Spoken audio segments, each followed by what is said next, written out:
Minsan ba ay naitanong mo sa iyong sarili, bakit tila lumalayo ang mga tao sa iyo? Bakit kahit anong gawin mo, pakiramdam mo ay mag-isa ka pa rin sa gitna ng maraming tao at tila walang nakakaunawa sa nararamdaman mo? Anak, naririnig ni Jesus ang bawat bontong hininga mo sa dilim at alam niya ang bigat na dinadala ng iyong kalooban. Hindi ka kailanman iniwan ng Diyos, at narito siya ngayon para haplusin ang iyong pusong pagod na sa paghahanap ng tunay na pagtanggap. Alam mo ba na ang mundong nakikita mo sa iyong paligid ay madalas na refleksyon lamang ng mga kaisipang namumugat sa loob ng iyong isipan? Ang bawat mapanghusgang kaisipan at negatibong tinig ay tila mga peder na humaharang sa mga pagpapalang inilaan ni Jesus para sa iyong mga relasyon. Nais ng Diyos na malaman mo na ang iyong isipan ay isang banal na espasyo na nais niyang punuin ng kanyang liwanag at walang hanggang kapayapaan.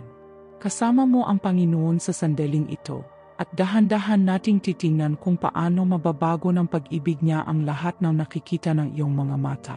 Alam mo, anak, madalas nating isipin na ang mundo ang malupit sa atin. Ngunit minsan, ang tunay na labanan ay hindi matatagpuan sa labas, kundi sa loob mismo ng iyong sariling isipan. Naririnig ni Jesus ang bawat bulong ng iyong takot kapag ikaw ay nag-isa. Alam niya ang bigat ng pakiramdam na tila walang gustong makinig sa iyo, kahit anong pilit mong maging sapat para sa lahat. Minsan, ang mga sugat ng iyong nakaraan ay nagiging tinik na bumabara sa iyong puso. Hinahayaan natin ang mga negatibong boses na sabihin, hindi ka mahalaga, o iwan ka rin nila sa huli. Ngunit narito si Jesus, mahigpit na humahawak sa iyong kamay sa gitna ng iyong pagkabalisa. Hindi niya nais na makulong ka sa madilim na kaisipang ikaw ay laging mag-isa at walang puwang sa mundong ito. Ang iyong isipan ay tila isang salamin na puno ng lamat dahil sa mga pinagdaanang sakit.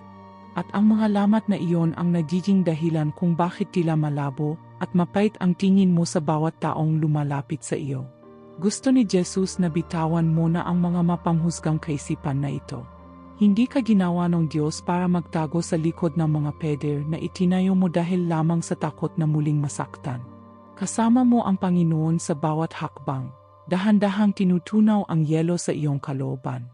Nandito si Jesus para ipaalala na ang kanyang pag-ibig ang tunay na magtuturo sa iyo kung paano muling magtiwala. Tandaan mo, anak, ang kapayapaan ng Diyos ay mas malakas kaysa sa anumang ingay ng iyong isipan. Hindi kanya pababayaan habang dahan-dahan nating hinahanap ang liwanag sa gitna ng iyong kalungkutan. Anak, alam mo ba na si Jesus ay kasama mo sa bawat pagtibok ng iyong puso? Minsan, hinahayaan nating mapuno ang ating isipan ng mga peder na humaharang sa ating kapayapaan. Iniisip natin na tayo ang laging tama, at ang ibang tao ang laging mali. Ngunit bumubulong si Jesus sa iyong pandinig. Anak, bitawan mo ang bigat na iyan at matutong tumingin gamit ang aking mga mata. Ang iyong mga kaisipan ay parang mga binhi na itinatanim mo sa iyong paligid. Kung puro pait ang nasa loob, paano ka makakaramdam ng tamis ng pag-ibig ni Jesus sa iyong buhay? Naririnig ni Jesus ang bawat reklamo at bawat takot mo kapag ikaw ay nag-isa.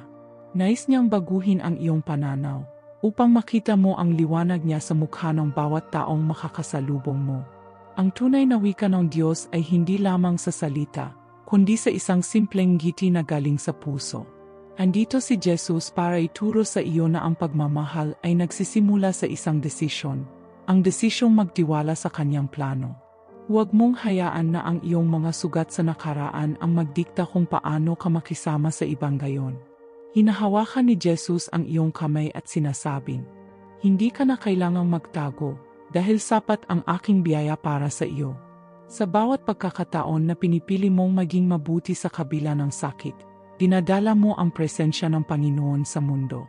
Kaya, anak, hayaan mong ang kaisipan ni Kristo ang maghari sa iyong puso at magpabago sa iyong paligid. Nakangiti si Jesus sa iyo ngayon, anak. Alam niya kung gaano kahirap maging positibo kapag pagod na ang iyong puso at tila puno ng pait ang mundo. Huwag mong piliting maging perpekto o magmukhang banal sa harap ng Panginoon. Minsan, ang tanging hiling ni Jesus ay matuto tayong maging mabuti at magpakita na malasakit sa mga taong nasa tabi natin.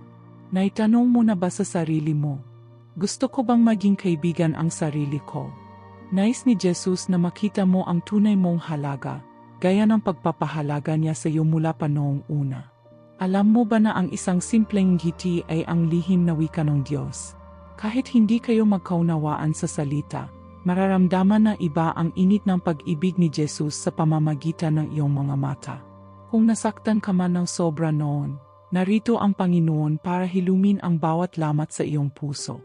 Ang mga taong nasaktan ay madalas na nakakasakit din ng iba, pero sa haplos ni Kristo, magiging daluyan ka ng pag-asa. Gusto ni Jesus na gamitin kanya sa paraang hindi mo inaasahan. Hindi mo kailangang maging sikat, kailangan mo lang maging liwanag sa madilim na buhay ng isang taong nangangailangan ng kalinga. Magtiwala ka lang, anak.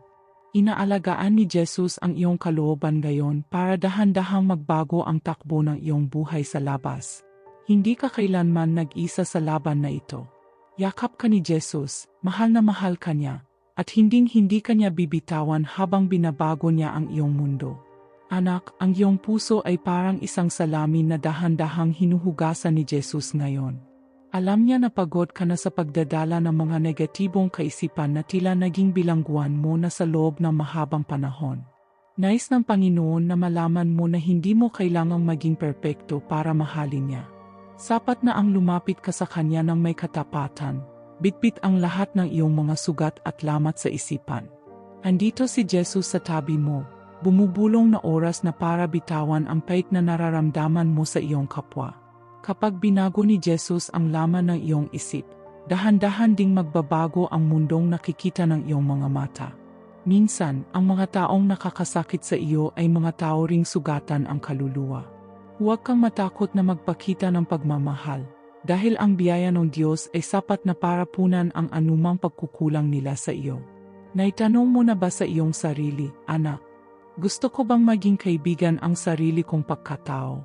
Nais ni Jesus na mahalin mo ang iyong sarili gaya ng pagmamahal niya sa iyo, nang walang pag-alinlangan at walang panghusga.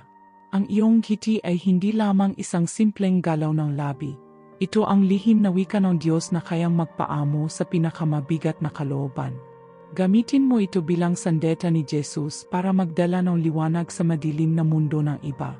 Huwag mong hayaan na ang iyong mga problema ang magdikta kung paano ka makikitungo sa iyong kapwa. Kasama mo ang Panginoon sa bawat pagsubok, at Siya ang magbibigay sa iyo ng lakas para manatiling mabuti sa gitna ng kawalang katiyakan. Anak, itanim mo sa iyong isipan ang mga bagay na totoo, marangal, at karapat-dapat sa papuri ni Jesus. Kapag ang kaisipan ni Kristo ang naghari sa iyo, mapapansin mo na lamang na ang mga tao ay dahan-dahang lalapit sa iyo dahil sa kapayapaang dala mo. Hindi ka na kailangang mag-isa sa iyong mga pakikibaka. Hawak ni Jesus ang iyong kamay at hinding-hindi ka niya bibitawan hanggang sa makita mo ang kagandahang inilaan niya para sa iyong buhay. Ngumiti ka, anak, dahil ang Diyos ay nakangiti rin sa iyo ngayon. Ang iyong kinabukasan ay puno ng pag-asa, at ang iyong isipan ay magiging isang hardin ng kapayapaan na hitik sa mga pagpapala ng Panginoon. Magtiwala ka lang, dahil ang pag-ibig ni Jesus ang tunay na magpapanumbalik sa lahat ng nawala sa iyo. Kasama mo siya, ngayon at magpakailanman, sa bawat hakbang ng iyong bagong simula.